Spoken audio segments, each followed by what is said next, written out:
कहा जाता है कि एक मजदूर एक बार रेगिस्तान में गया और उसकी कार खराब हो गई।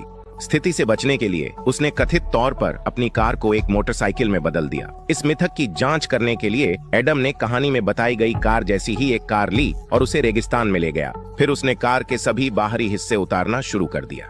लेकिन जब बात मुख्य हिस्सों की आई तो चीजें जटिल हो गईं। कार का इंजन लगभग 250 पाउंड वजनी था और उनके पास जो उपकरण थे उनके साथ उसे हिलाना लगभग असंभव था। आदर्श रूप से मोटरसाइकिल में बदलने के लिए आप चाहते हैं कि इंजन फ्रेम के बीच में हो ताकि संतुलन यथासंभव स्थिर रहे। तभी जेमी के दिमाग में एक विचार आया।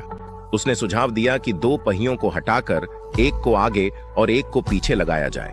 फिर वे इंजन के आउटपुट शाफ्ट को सीधे एक पहिए पर दबा देते। तो जब शाफ्ट घूमता है तो उसके नीचे का पहिया भी घूमता है, लेकिन इंजन की घुमाव दिशा के विपरीत। इसका मतलब है कि कार का पिछला हिस्सा रूपांतरण के बाद प्रभावी रूप से आगे का हिस्सा बन जाता है। सौभाग्य से कार 1935 मॉडल थी और उसकी संरचना अपेक्षाकृत सरल थी, इसलिए वे केवल 2 घंटे में रूपांतरण पूरा करने में सफल रहे।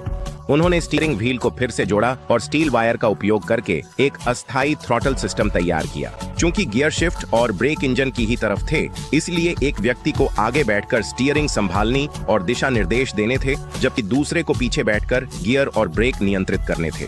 पहली परीक्षण दौड़ के दौरान जेमी ने स्टीयरिंग संभाली, जबकि एडम ने पीछे से गियर शिफ्ट का प्रबंधन किया। मोटरसाइकिल स्टार्ट तो हो गई, लेकिन सारा वजन पीछे केंद्रित होने के कारण उसे संतुलित रखना बेहद मुश्किल था।